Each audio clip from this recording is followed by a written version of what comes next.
Hi there, friends. Welcome back. This is Annette of AnnetteLeonard.com, joining you again with another moment for chronic wellness. And I am exploring how we can learn to love ourselves.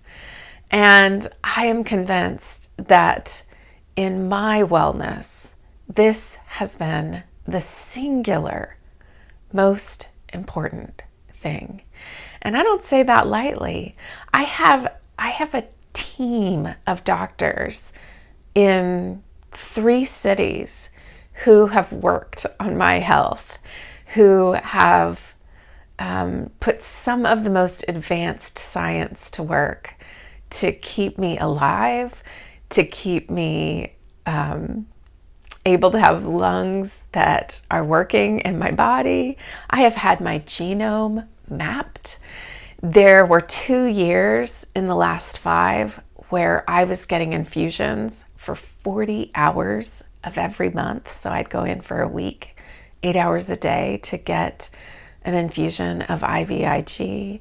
And so I have a lot of medical science going into propping me up and making me as healthy as I can be.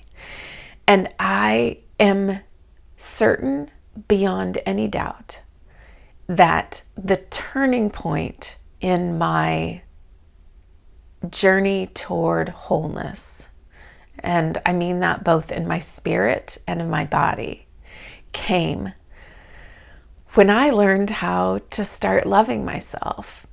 And there is science to back up this claim from folks like Deepak Chopra and Dr. Joe Dispenza, and the doctors who work in Boston on the MDSR project, the one that teaches folks how to use mindfulness-based stress reduction, that talk about how we turn on and turn off certain genes in our body through epigenetics.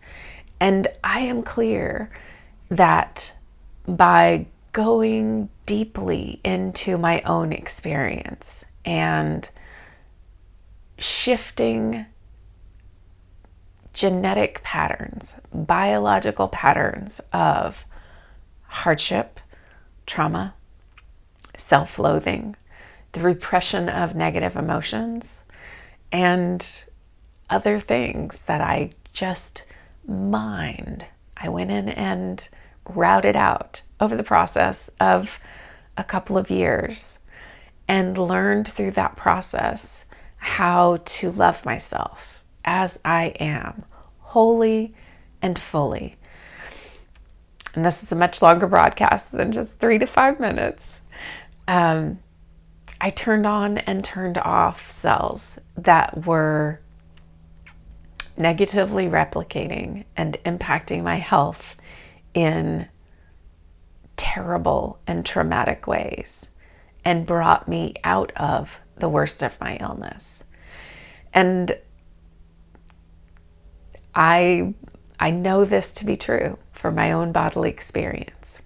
And self-love is not a Pollyanna place where I don't get blue, I don't get depressed, or I don't have bad days, or I don't still look at my lumpy, poorly formed legs that have been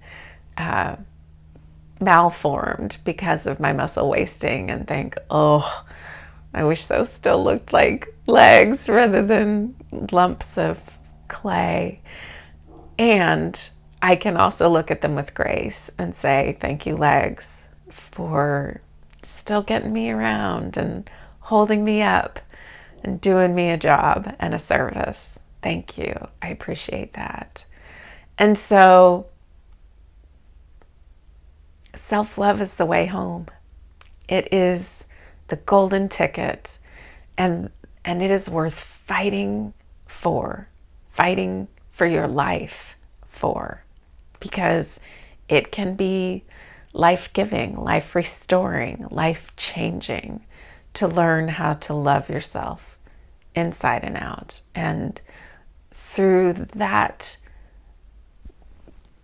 pinhole that if you poke a pinhole in a box and then a tiny bit of light can come through, a whole world of light can start to open up. Everything can change if you just can get that pinhole started. And so, as I mentioned yesterday, I think gratitude is one way to start that pinhole.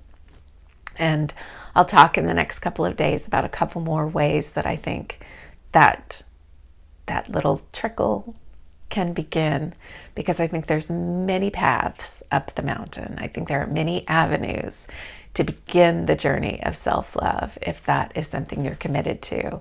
And so let's explore those and have opportunities to grow and cultivate and develop your self-love, my self-love.